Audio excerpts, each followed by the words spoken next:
अस्सलामुअलैकुम, welcome to JK civil services. मैं हूं आपकी टीचर इकरा याकूब। आज का जो हमारा लेक्चर है वो है कंपोनेंट्स ऑफ सेल।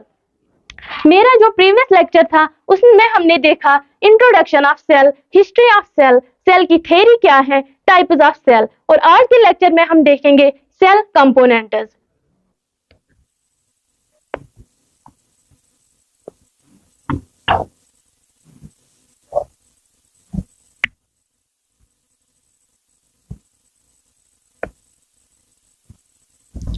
उससे पहले हम देखेंगे ट्रांसपोर्टेशन अक्रॉस प्लाज्मा मेम्ब्रेन। मैंने बोला सेल क्या होती है, वो है बिल्डिंग ब्लॉक ऑफ बॉडी, और उसका जो स्ट्रक्चर है उसमें पहले आता है हमारा सेल मेम्ब्रेन, उसका दूसरा नाम हम क्या बोलते हैं, प्लाज्मा मेम्ब्रेन। और इसी प्लाज्मा मेम्ब्रेन की हम बात करते हैं, उसमें कैसे चीजें अंदर की तरफ ट्रांसपोर्ट होती हैं और बाहर की तरफ कैसे ट्रांसपोर्ट होती है। ट्रांसपोर्टेशन इसमें क्या है, जो भी सबस्टेंसेस उनकी मूवमेंट अंदर की तरफ या बाहर की तरफ, उसे हम ट्रांसपोर्टेशन बोलते हैं। ट्रांसपोर्टेशन में दो प्रोसेसेस आते हैं, एक पैसिव प्रोसेस है और दूसरी है एक्टिव प्रोसेस। पहले हम देखेंगे पैसिव प्रोसेस क्या होती है। Passive process, substance move down और अलोंग दिस कंसंट्रेशन ग्रेडियंट। जो भी सबस्टेंस है, जो भी बाहर होते हैं एक्सटर्नली, जो सेल के सबस्टेंसेस हैं वो कैसे सेल के अंदर जाएंगे, और जो इंटरनली है वो कैसे बाहर आएंगे। पैसिव प्रोसेस में क्या है, जो सबस्टेंस बाहर आते हैं उसके लिए हमें वहां पे एनर्जी की जरूरत नहीं पड़ती। यहाँ पे जो भी सबस्टेंसेस हैं वो बाहर आते हैं या अंदर जाते हैं, लेकिन उसके लिए हमें एनर्जी की जरूरत नहीं पड़ती है। यहाँ पे एक टर्म आती है कंसंट्रेशन ग्रेडियंट। कंसंट्रेशन ग्रेडियंट का मतलब क्या है, ये वो रीजन है या वो प्रोसेस है जिसमें क्या है, जो भी हमारे सबस्टेंसेस हैं वो मूव होते हैं from higher concentration to lower concentration, इसलिए वहां पे क्या एनर्जी की जरूरत नहीं पड़ती। लेकिन जो ये पैसिव प्रोसेस है उसमें कौन कौन से एग्जाम्पल्स हैं, पहले जो इसमें आता है वो है सिंपल डिफ्यूजन, और दूसरा जो इसमें है वो है फैसिलिटेटेड डिफ्यूजन, और तीसरा जो इसमें है वो है ऑस्मोसिस। ये तीन एग्जाम्पल्स हैं पैसिव प्रोसेस के। पैसिव प्रोसेस में जो भी सबस्टेंस मूव करते हैं उनके लिए हम एनर्जी की जरूरत नहीं होती। पहले जो इसमें पहला है वो है सिंपल डिफ्यूजन।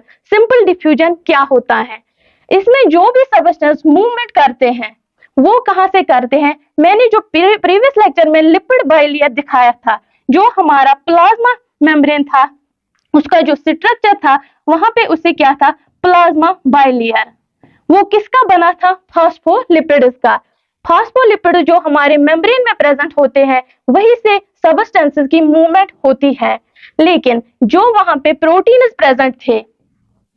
जो वहां पे प्रोटीन्स थे उनकी हेल्प वहां पे जरूरत नहीं होती। जो सबस्टेंस मूवमेंट करते थे वो है लिपिड बाइलेयर से, लेकिन प्रोटीन्स की जरूरत वहां पे नहीं होती है।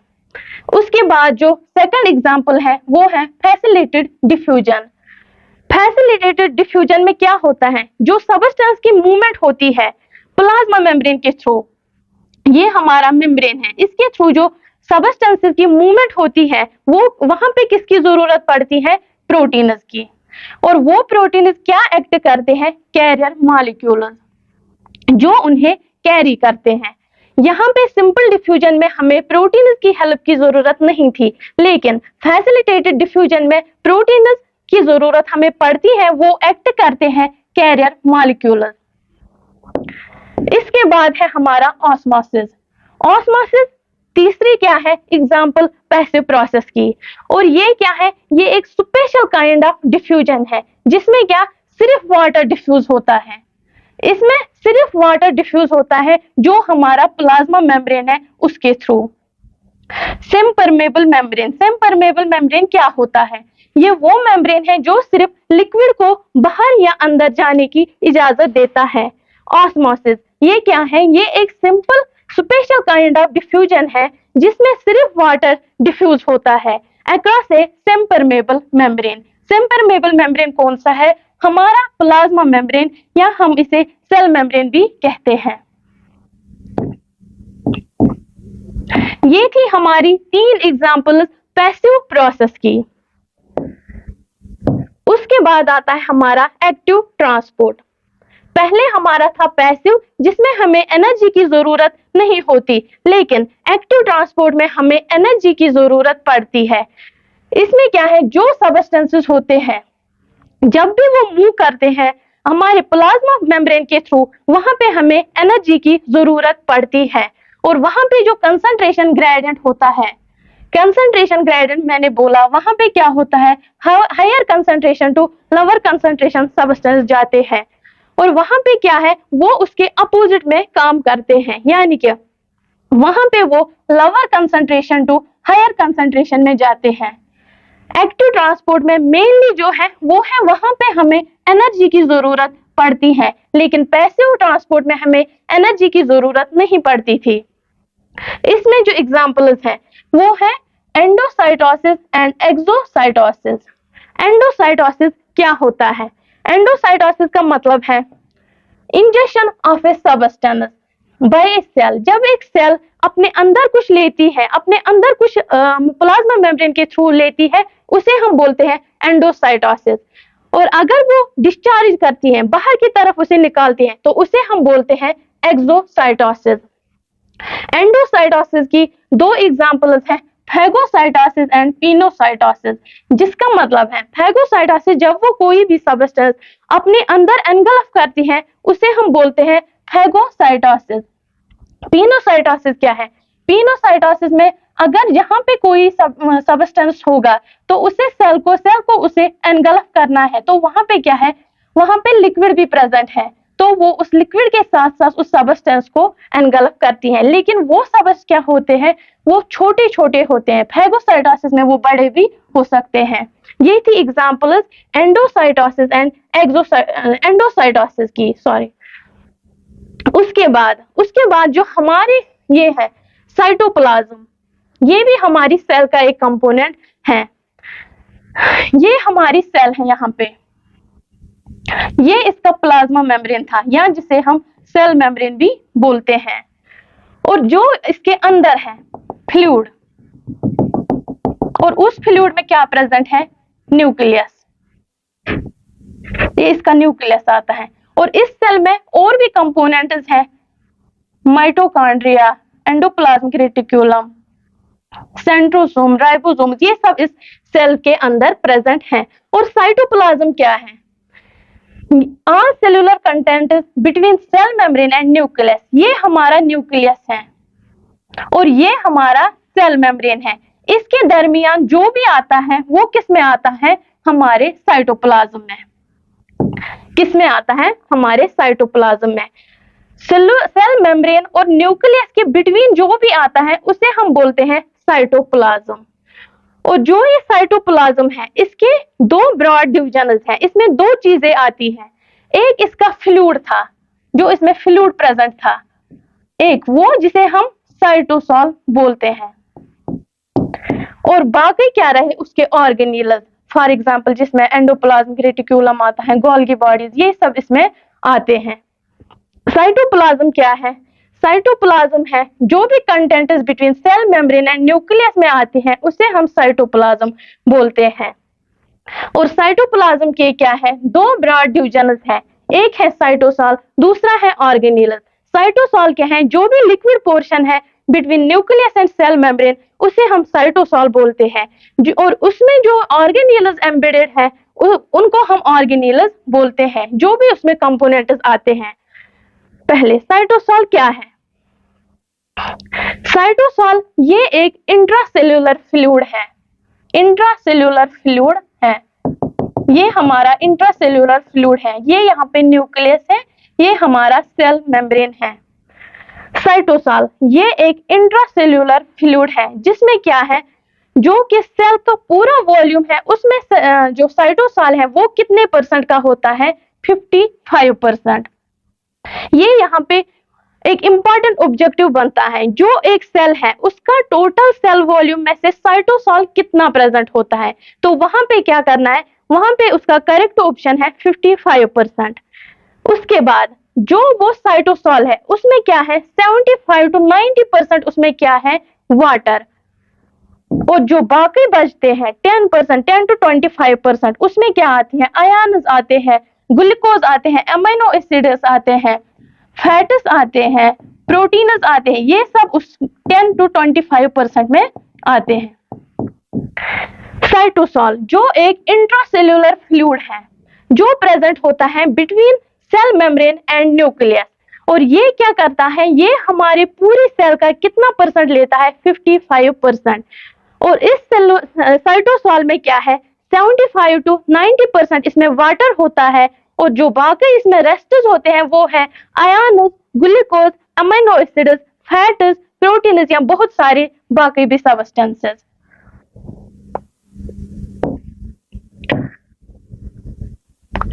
और जो ये साइटोसॉल है इसकी क्या है इंपॉर्टेंस? एक, इसमें बहुत सारी केमिकल रिएक्शंस होती है। ये बहुत सारी केमिकल रिएक्शंस की साइट बनता है जहां पे बहुत सारी केमिकल रिएक्शंस होती है। लाइक यहाँ पे एक मैंने ली है वो है ग्लाइकोलिसिस। ग्लाइकोलिसिस क्या होती है? ग्लाइकोलिसिस का मतलब है ब्रेक डाउन ऑफ ग्लूकोज। जब ग्लूकोज की ब्रेक डाउन होता है तो वहां पे क्या निकलता है? एटीपी। ATP, adenosine triphosphate. ये क्या है? ये एक एनर्जी मॉलिक्यूल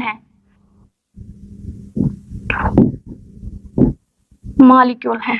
और ये एटीपी हमें बहुत सारी केमिकल रिएक्शंस या बहुत सारी रिएक्शंस में जरूरत पड़ता है। वहां पे ये क्या करता है? ये हमें एनर्जी प्रोवाइड करता है। यानी कि यहाँ पे साइटोसॉल की जो इंपॉर्टेंस वो है कि ये साइट प्रोवाइड करता है बहुत सारी केमिकल रिएक्शंस का। फॉर एग्जांपल यहाँ पे मैंने ली है ग्लाइकोलिसिस। ग्लाइकोलिसिस का मतलब क्या है? इसका मतलब है ब्रेक डाउन ऑफ ग्लूकोज। और उससे क्या होता है? हमें वहां पे 2 एटीपीज मिलते हैं। एटीपी क्या है? ये एक एनर्जी मॉलिक्यूल है जो हमें एनर्जी प्रोवाइड करता है बहुत सारी केमिकल रिएक्शंस में। ये हमारी सेल है, ये इसका सेल मेम्ब्रेन है, ये इसका सेल मेम्ब्रेन है जिसे हम क्या बोलते हैं? प्लाज्मा मेम्ब्रेन भी। और ये इसका न्यूक्लियस है। और न्यूक्लियस और सेल मेम्ब्रेन के दरमियान ये जो सब आता है वो क्या है? साइटोप्लाज्म। इसे हम साइटोप्लाज्म बोलते हैं। लेकिन अगर इन साइटोप्लाज्म में हम ये ऑर्गेनेल्स बाहर निकालेंगे जो भी है तो वहां जो फ्लूइड रहता है उसे हम क्या बोलते हैं? साइटोसॉल। और बाकी जो ये सबस्टेंसेस है इनको हम बोलते हैं ऑर्गेनेल्स। ये थी हमारी सेल का स्ट्रक्चर। उसके बाद आता है सेल कंपोनेंट्स। सेल कंपोनेंट्स या हम इसे सेल ऑर्गेनेल्स भी बोल सकते हैं। ऑर्गेनेल्स ये क्या है? और specialised structures within a cell that perform specific functions. जो ये ऑर्गेनेल्स होते हैं किसी भी सेल में, ये क्या है? ये स्पेशलाइज्ड स्ट्रक्चर्स होते हैं, बहुत स्पेशल स्ट्रक्चर्स होते हैं जो क्या करते हैं? बहुत सारी फंक्शंस को परफॉर्म करते हैं। और ये क्या एक्ट करते हैं? Organs of cell. जैसे हम एक एग्जांपल लेंगे एक ह्यूमन बॉडी का, उसमें अगर एक किडनी है वो क्या है? वो उस बॉडी का ऑर्गन है। वैसे ही अगर हमें सेल के ऑर्गन्स बताने हैं तो वो हम कंपोनेंट्स या ऑर्गेनेल्स को मानते हैं। ये क्या करते हैं? ये एक दूसरे के साथ साथ काम करके सेल को जिंदा रखते हैं। ऑर्गेनेल्स ये स्पेशलाइज्ड स्ट्रक्चर्स हैं जो एक सेल में प्रेजेंट होते हैं और बहुत सारी फंक्शंस को परफॉर्म करते हैं। जो ये कंपोनेंट्स या ऑर्गेनेल्स हैं ये क्या है? ये सेल के ऑर्गन्स माने जाते हैं और ये एक दूसरे के साथ साथ काम करके एक सेल को जिंदा रखते हैं। सेल कंपोनेंट्स कौन कौन से हैं? पहला इसमें आता है centrosome, ribosomes, endoplasmic reticulum, Golgi apparatus, lysosomes, mitochondria, vacuoles या क्लोरोप्लास्ट। ये किस में आते हैं? सेल कंपोनेंट्स या सेल ऑर्गेनेल्स। तो पहला हम डिस्कस करेंगे सेंट्रोसोम। सेंट्रोसोम क्या है?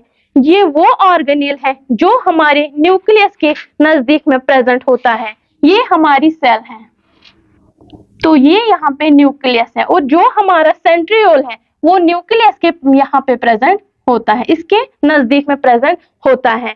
और इसके सेंटर में जो ये सेंट्रोसोम है, उसके सेंटर में क्या होता है, दो सेंट्रियोल्स होते हैं, दो सेंट्रियोल्स होते हैं।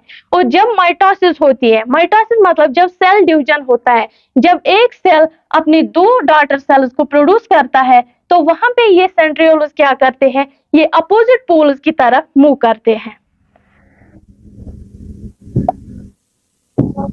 ये अपोजिट पोल्स की तरफ मूव करते हैं। तो वहां क्या बनाते हैं, aster like structure. Aster like structure का मतलब है ये स्टार लाइक स्ट्रक्चर बनाते हैं। और जो वहां पे ये स्टार लाइक स्ट्रक्चर ये कनेक्टेड होता है एक दूसरे के साथ in the form of fibres, in the form of fibres. Centrosome ये एक ऑर्गेनेल है जो न्यूक्लियस के नियर में प्रेजेंट होता है, और इसके सेंटर में क्या होते हैं, दो सेंट्रियोल्स।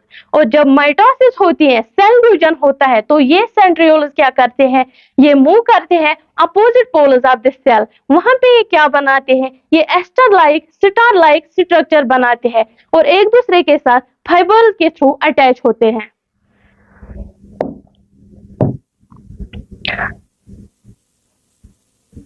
ये है हमारा सेंट्रोसोम। और जब ये सेंट्रियोल्स, एक तो ये मूव करते हैं, एक ये आता है हमारा एक पोल पे और दूसरा ये आता है हमारा दूसरे पोल पे, और ये क्या बनाते हैं, स्टार लाइक स्ट्रक्चर, एस्टर जिसको बोलते हैं।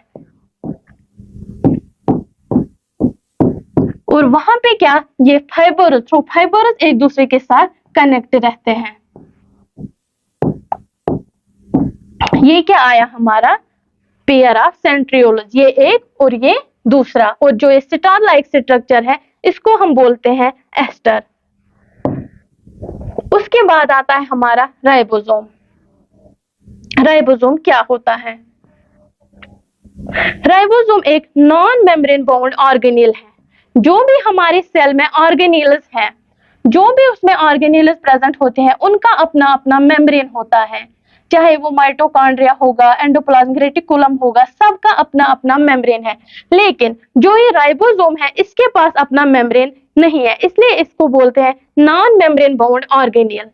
और ये क्या करता है, राइबोसोम किसके लिए है, इस पे जो ये राइबोसोम है, ये क्या करता है, प्रोटीन सिंथेसिस, ये प्रोटीन बनाता है, प्रोटीन सिंथेसिस। और क्या है, और ये क्या बना हुआ होता है, राइबोसोमल आरएनए।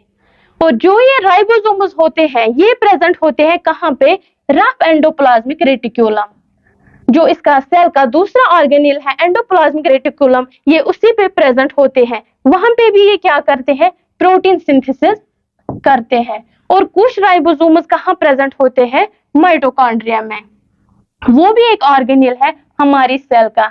और वहां पे क्या बनाते हैं, वो माइटोकॉन्ड्रियल प्रोटीनस, माइटोकॉन्ड्रियल प्रोटीनस। और कुछ राइबोसोम्स इसमें क्या है, वो फ्री होते हैं, वो किसी के साथ नहीं अटैच होते, और वो क्या करते हैं, वो सीधे किस में प्रेजेंट होते हैं, साइटोसॉल में। और वो बनाते हैं प्रोटीनस किसके लिए, हमारे साइटोसॉल के लिए, जो एक फ्लूइड था हमारी सेल में, इंट्रासेल्यूलर फ्लूइड।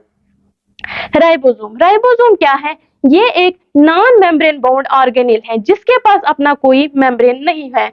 और इसमें क्या होता है, ये क्या करता है, ये प्रोटीन सिंथेसिस करता है, प्रोटीन बनाता है, और ये प्रेजेंट होता है एंडोप्लाज्मिक रेटिकुलम पे, वहां पे भी ये प्रोटीन सिंथेसिस करता है। और कुछ राइबोसोम्स कहाँ प्रेजेंट होते हैं, माइटोकॉन्ड्रिया पे, और वहां पे वो क्या करते हैं, माइटोकॉन्ड्रियल प्रोटीनस बनाते हैं। और कुछ राइबोसोम्स क्या है, वो फ्री होते हैं साइटोसॉल में, और उसी के लिए वो प्रोटीनस बनाते हैं। उसके बाद आता है हमारा दूसरा ऑर्गेनेल, लाइसोसोमस। लाइसोसोमस क्या है, ये रिसाइकलिंग सेंटर ऑफ सेल है।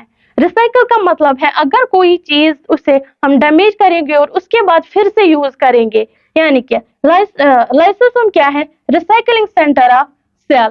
ये क्या करता है, जो भी उसमें वेस्ट मटेरियल्स होते हैं, ये उसको ब्रेक करता है। हमारी सेल में जो भी वेस्ट मटेरियल्स है, उसको ये ब्रेक करता है। उसके बाद ये क्या है, इंट्रासेल्युलर डाइजेस्टिव सिस्टम। जो भी हमारी सेल में डाइजेशन होती है वो किससे होती है, हमारे लाइसोसोम से। और ये इसमें क्या है present, hydrolytic enzymes. Hydrolytic enzymes ये करते हैं digestion of proteins and some carbohydrates.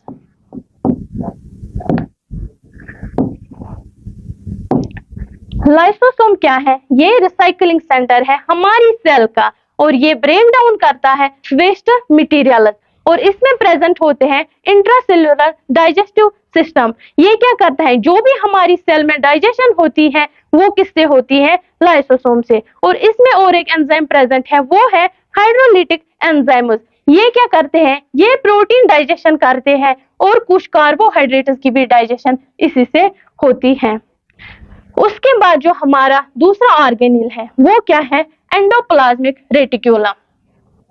Endoplasmic reticulum, endoplasmic reticulum क्या है, network of membranes involved in protein synthesis and lipid production. ये क्या है, नेटवर्क ऑफ मेम्ब्रेन्स। ये हमारा एंडोप्लाज्मिक रेटिक्यूलम यहाँ पे है। यहाँ ये इसका मेम्ब्रेन जैसे स्ट्रक्चर्स है, इसलिए इसको बोलते हैं नेटवर्क ऑफ मेम्ब्रेन्स। और ये क्या करता है, ये इन्वॉल्व होता है प्रोटीन सिंथेसिस में। क्यों, क्योंकि इस पे जो राइबोसोम्स प्रेजेंट होते हैं असल में वही प्रोटीन सिंथेसिस करते हैं, एंड लिपिड प्रोडक्शन। और क्या करता है, ये लिपिड प्रोडक्शन करता है।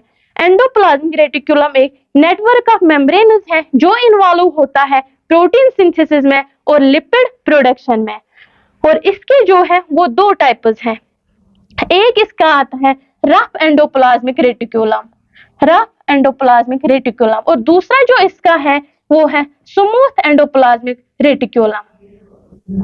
रफ एंडोप्लाज्मिक रेटिक्यूलम क्या करता है, वही हमारे प्रोटीन सिंथेसिस में इंपॉर्टेंट है, क्योंकि जो रफ एंडोप्लाज्मिक रेटिक्यूलम है उसी पे क्या प्रेजेंट होते हैं, हमारे राइबोसोम्स जो प्रोटीन सिंथेसिस करते हैं।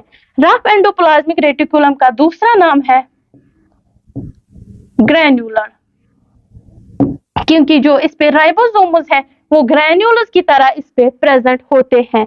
और जो हमारा free ribosome smooth endoplasmic reticulum जो है उस पे क्या है, वो फ्री फ्रॉम राइबोसोम्स होता है, उस पे राइबोसोम्स प्रेजेंट नहीं होते। और वो क्या करता है, वो करता है लिपिड सिंथेसिस या लिपिड प्रोडक्शन। Lipid production. अब क्या आया हमारा एंडोप्लाज्मिक रेटिक्यूलम। एंडोप्लाज्मिक रेटिक्यूलम क्या है, ये नेटवर्क ऑफ मेम्ब्रेन्स है जो क्या करते हैं, protein synthesis and lipid production. इसके क्या है, दो types, rough endoplasmic reticulum and smooth endoplasmic reticulum. जो रफ एंडोप्लाज्मिक रेटिक्यूलम है उसी पे क्या है, राइबोसोम्स प्रेजेंट होते हैं, और वहीं पे क्या होती है, प्रोटीन सिंथेसिस, और उसे क्या बोलते हैं, ग्रैन्युलर। और जो हमारा स्मूथ एंडोप्लाज्मिक रेटिक्यूलम है जो फ्री फ्रॉम राइबोसोम्स है वो क्या करता है, लिपिड प्रोडक्शन या lipid synthesis smooth endoplasmic reticulum करता है, और इसे क्या बोलते हैं, एग्रैन्युलर, क्योंकि इस पे ये ग्रैन्युलस प्रेजेंट नहीं होते हैं। यहाँ पे हमारा एंडोप्लाज्मिक रफ एंडोप्लाज्मिक रेटिक्यूलम आ गया। उसके बाद है हमारा Golgi apparatus. Golgi apparatus, Golgi apparatus क्या है, इसका दूसरा नाम है गोल्गी कॉम्प्लेक्स, या हम इसे गोल्गी भी बोल सकते हैं। गोल्गी एपेरेटस या गोल्गी कॉम्प्लेक्स या गोल्गी, ये एक सैक लाइक ऑर्गेनेल होता है, किसमें, सेल में। ये भी किसमें आता है, हमारे साइटोसोल में, between nucleus and plasma membrane. Golgi apparatus एक सैक लाइक ऐसे होता है, ये हमारा गोल्गी एपेरेटस आता है। ये क्या होता है, एक सैक लाइक ऑर्गेनेल होता है, सैक लाइक ऑर्गेनेल। और इसकी फंक्शन क्या है, जो भी प्रोटीन्स बनते हैं सेल में, प्रोटीन सिंथेसिस होती है, ये उन्हीं प्रोटीन्स को क्या करता है, ये उन्हें पैक करता है, ट्रांसपोर्ट करता है और मॉडिफाई करता है। मॉडिफाई करता है, किसको मॉडिफाई करता है, जो भी प्रोटीन्स हमारे सेल में बनते हैं उनको ये पैक करता है, ट्रांसपोर्ट करता है और मॉडिफाई करता है। कौन, गोल्गी एपेरेटस।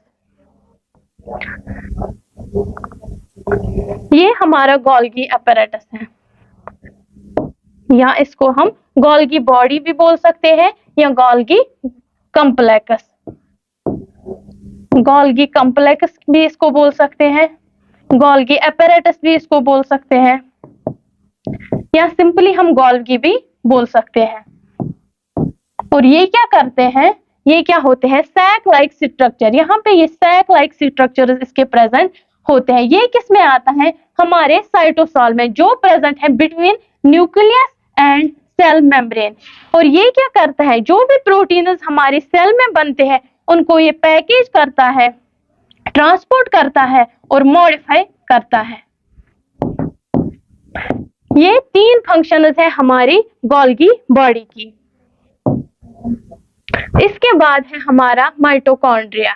माइटोकॉन्ड्रिया, इसका इंपॉर्टेंस इसकी है, इसको बोलते हैं पावर हाउस ऑफ सेल। ये एक सेल ऑर्गेनेल है जो किस शेप का है, रॉड और ओवल शेपर्ड। रॉड और ओवल शेपर्ड सेल ऑर्गेनेल कौन है, माइटोकॉन्ड्रिया। और इसका जो डायमीटर है वो है 0.5 माइक्रोमीटर। मेनली ये ऑब्जेक्टिव में आ सकता है कि डायमीटर ऑफ माइटोकॉन्ड्रिया क्या है, तो वहां पे आपको बोलना है 0.5 माइक्रोमीटर। और ये माइटोकॉन्ड्रिया क्या करता है, इसमें एंजाइम प्रेजेंट होते हैं, किसके लिए, एरोबिक रेस्पिरेशन के लिए। एरोबिक रेस्पिरेशन क्या है, वो रेस्पिरेशन जिसके लिए हमें ऑक्सीजन की जरूरत पड़ेगी उसे हम एरोबिक रेस्पिरेशन बोलते हैं। और एनारोबिक क्या है, जहां हमें ऑक्सीजन की जरूरत नहीं पड़ेगी। तो यहाँ पे क्या है, एरोबिक रेस्पिरेशन, उसके लिए इसमें एंजाइम्स प्रेजेंट होते हैं। और इसमें क्या है, एटीपी सिंथेसिस होती है। ये हमें एटीपी सिंथेसिस होती है जिसका नाम है एडेनोसिन ट्राइफॉस्फेट। अभी मैंने बोला एटीपी एक एनर्जी मॉलिक्यूल है जो हमें बहुत सारी केमिकल रिएक्शंस में एनर्जी प्रोवाइड करता है। इसलिए माइटोकॉन्ड्रिया को क्या बोला जाता है, पावर हाउस ऑफ सेल, क्योंकि इसमें एटीपी स्टोर भी होती है और ये प्रोवाइड भी करता है, इसलिए इसको पावर हाउस ऑफ सेल बोलते हैं। और जो ये माइटोकॉन्ड्रिया है, ये क्या होता है, जो हमारी एक्टिव सेल्स हैं, फॉर एग्जांपल हमारे लिवर में जो सेल्स हैं, मसल्स में जो सेल्स हैं, किडनी में जो सेल्स हैं, वो ज्यादा एक्टिव होती हैं। और उसमें क्या है, जो ये माइटोकॉन्ड्रिया वो लार्ज नंबर में प्रेजेंट होते हैं। बाकी ये हर सेल में प्रेजेंट है, लेकिन जो एक्टिव सेल्स हैं उनमें ये ज्यादा नंबर में प्रेजेंट होता है। और जो ये माइटोकॉन्ड्रिया है, इसका क्या है, इसका अपना डीएनए है जो इसे कहां से मिलता है, मदर से, मदर सेल या मदर से। और माइटोकॉन्ड्रिया इसका क्या है, इसका एक अपना डीएनए होता है, इसे किसी और डीएनए की जरूरत नहीं होती। और इसमें क्या है, 37 जीन्स प्रेजेंट होते हैं। ये भी ऑब्जेक्टिव आ सकता है कि वो कौन सा ऑर्गेनेल है जिसका अपना डीएनए होता है, तो वो क्या है, माइटोकॉन्ड्रिया। और उसमें कितने जीन्स होते हैं, 37। और इसको क्या बोलते हैं, semi autonomous organelle. Semi autonomous organelle का मतलब क्या है, सेमी ऑटोनॉमस ऑर्गेनेल हम उसे बोलते हैं जिसका खुद का डीएनए प्रेजेंट होगा। ये हमारा माइटोकॉन्ड्रिया आता है, ये है हमारा माइटोकॉन्ड्रिया। और ये क्या है, ये इसका आउटर मेम्ब्रेन है, आउटर मेम्ब्रेन। और ये इसका आता है हमारा इनर मेम्ब्रेन। और जो आउटर मेम्ब्रेन और इनर मेम्ब्रेन के दरमियान में जो ये स्पेस है, फ्लूइड स्पेस, और ये है इसके क्रिस्टीज, ये इसके माइटोकॉन्ड्रियल क्रिस्टीज भी इनको बोलते हैं, जो इसके इनर मेम्ब्रेन में प्रेजेंट होते हैं। और जो इसका इनर मेम्ब्रेन है वहां एक फ्लूइड प्रेजेंट होता है, फ्लूइड प्रेजेंट होता है जिसका नाम हम बोलते हैं मैट्रिक्स। क्या बोलते हैं, मैट्रिक्स। पहले इसके स्ट्रक्चर में क्या आता है, आउटर मेम्ब्रेन, आउटर मेम्ब्रेन। और दूसरा आता है इसका इनर मेम्ब्रेन। आउटर मेम्ब्रेन और इनर मेम्ब्रेन के दरमियान एक फ्लूइड कैविटी होती है, फ्लूइड कैविटी, जिसमें क्या होता है, फ्लूइड प्रेजेंट होता है। और जो इसका इनर मेम्ब्रेन है वहां पे भी एक फ्लूइड प्रेजेंट होता है और उसे क्या बोलते हैं, मैट्रिक्स, उसे बोलते हैं मैट्रिक्स। और जो यहाँ पे इसकी जो स्ट्रक्चर्स है वहां पे क्या प्रेजेंट होते हैं, क्रिस्टी, माइटोकॉन्ड्रियल क्रिस्टी। ये था हमारा स्ट्रक्चर ऑफ माइटोकॉन्ड्रिया। उसके बाद आता है हमारा वैक्यूलस। इससे पहले वैक्यूलस से पहले हमारा आता है क्लोरोप्लास्ट। क्लोरोप्लास्ट क्या है? ये प्रेजेंट होता है सिर्फ प्लांट सेल्स में, ये एनिमल सेल में प्रेजेंट नहीं होता है। क्लोरोप्लास्ट क्या है? ये एक फ्लूइड है जो प्रेजेंट है कहाँ पे? प्लांट सेल में। एनिमल सेल में ये एब्सेंट होता है। और ये किसके लिए है? ये रेस्पॉन्सिबल है फॉर फोटोसिंथेसिस। फोटोसिंथेसिस क्या है? ये वो प्रोसेस है जिसमें क्या है, लाइट एनर्जी को केमिकल एनर्जी में कन्वर्ट किया जाता है। और क्लोरोप्लास्ट क्या है? ये सिर्फ प्रेजेंट होता है प्लांट सेल्स में, ओनली इन प्लांट सेल्स। और जो इसका स्ट्रक्चर है वो क्या होता है? Similar to mitochondria. जो सेल में पावर हाउस ऑफ सेल होता है माइटोकॉन्ड्रिया, इसका क्लोरोप्लास्ट का स्ट्रक्चर उसके साथ सिमिलर होता है। और ये भी क्या होता है? Semi autonomous organelle. Semi autonomous organelle का मतलब है कि इसके पास भी खुद का डीएनए प्रेजेंट है। क्लोरोप्लास्ट ये क्या है? ये प्रेजेंट होता है प्लांट सेल्स में। और ये किसके लिए रेस्पॉन्सिबल है? फोटोसिंथेसिस। और फोटोसिंथेसिस एक प्रोसेस है जिसमें लाइट एनर्जी को कन्वर्ट किया जाता है केमिकल एनर्जी में। और इसका स्ट्रक्चर किसके साथ सिमिलर है? माइटोकॉन्ड्रिया के साथ। और ये भी एक सेमी ऑटोनॉमस ऑर्गेनेल है। सेमी ऑटोनॉमस ऑर्गेनेल वो होता है जिसके पास खुद का डीएनए होगा। और क्लोरोप्लास्ट की फंक्शन क्या है? ये क्या करता है? ये स्टार्च को स्टोर करता है। जो भी स्टार्च होगा सेल में ये उसे स्टोर करता है। और उसके बाद क्या करता है? ये अमीनो एसिड सिंथेसिस करता है, यानी अमीनो एसिड बनाता है, फैटी एसिड को भी बनाती है। ये तीन फंक्शंस हैं किसकी? क्लोरोप्लास्ट की। एक तो ये स्टार्च को स्टोर करता है, अमीनो एसिड को सिंथेसिस करता है, बनाता है, और फैटी एसिड को भी ये ही बनाता है। उसके बाद आता है हमारा वैक्यूलस। वैक्यूलस वैक्यूलस क्या होते हैं? ये स्टोरेज कंपोनेंट्स होते हैं किसके? सेल के। या हम बोलेंगे स्टोरेज कंपोनेंट्स ऑफ या compartments for water, food and waste. ये वैक्यूल्स क्या होते हैं? ये जो भी सेल होती है उसमें जो स्टोरेज कंपोनेंट होता है वो होता है वैक्यूल। और क्या स्टोर करते हैं? ये वाटर स्टोर करते हैं, फूड स्टोर करते हैं, और वेस्ट स्टोर करते हैं। और जो ये वैक्यूल होता है उसके बाहर से एक, अगर ये वैक्यूल है तो उसके बाहर से एक मेम्ब्रेन है, जिस मेम्ब्रेन को हम बोलते हैं टोनोप्लास्ट। ये यहाँ पे इंपॉर्टेंट है, टोनोप्लास्ट। टोनोप्लास्ट क्या है? ये एक मेम्ब्रेन है जो कवर करता है वैक्यूल को, या हम इसे बोलते हैं वैक्यूलर मेम्ब्रेन। Vacuolar membrane. जो कंटेंट्स वैक्यूल में प्रेजेंट होते हैं, ये हमारा वैक्यूल है, जो भी कंटेंट्स इसमें प्रेजेंट होते हैं उसे क्या बोलते हैं? सैप। वैक्यूलस इसमें क्या है? Important pointers. एक तो टोनोप्लास्ट है, वो क्या है? वो वैक्यूल का मेम्ब्रेन है, या हम इसे वैक्यूलर मेम्ब्रेन भी बोल सकते हैं। और जो कंटेंट्स होते हैं वैक्यूल में उन्हें क्या टर्म दी गई है? सैप। उसके बाद क्या है? जो वैक्यूलस प्लांट सेल में होते हैं वो लार्जर होते हैं एंड लेस होते हैं नंबर में। जो प्लांट सेल होती है उसमें वैक्यूलस प्रेजेंट होते हैं और वो क्या होते हैं? लार्जर देन कि एनिमल सेल में वो छोटे होते हैं। लेकिन यहाँ पे प्लांट सेल में इनका नंबर कम होता है और एनिमल सेल में इनका नंबर ज्यादा होता है। और इसमें जो टाइप्स हैं वैक्यूल्स कौन कौन से हैं? पहले आता है हमारा सेंट्रल वैक्यूल, जो किस में प्रेजेंट होता है? प्लांट सेल में। उसके बाद है फूड वैक्यूल, वो क्या करता है? फूड को स्टोर करता है। कंट्रैक्टाइल वैक्यूल, जो क्या करता है? वाटर बैलेंस करता है। तो ये था हमारा वैक्यूल, जो क्या है? एक स्टोरेज कंपोनेंट है हमारी सेल का, जो स्टोर करता है वाटर, फूड एंड वेस्ट। और इसके बाहर से जो मेम्ब्रेन है उसको हम क्या बोलते हैं? टोनोप्लास्ट, या हम उसे वैक्यूलर मेम्ब्रेन भी बोलते हैं। और जो वैक्यूल्स के अंदर कंटेंट्स होते हैं उन्हें हम सैप बोलते हैं। और जो वैक्यूल्स प्लांट सेल में प्रेजेंट होते हैं वो साइज में लार्जर होते हैं और नंबर में कम होते हैं। लेकिन जो वैक्यूल्स एनिमल सेल में होते हैं वो बहुत ज्यादा होते हैं लेकिन उनका साइज कम होता है।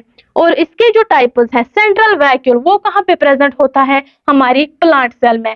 और जो फूड वैक्यूल है वो क्या करता है? वो फूड को स्टोर करता है। और उसके बाद है कंट्रैक्टाइल वैक्यूल, वो क्या करता है, वाटर बैलेंस। ये थे हमारे कंपोनेंट्स ऑफ सेल।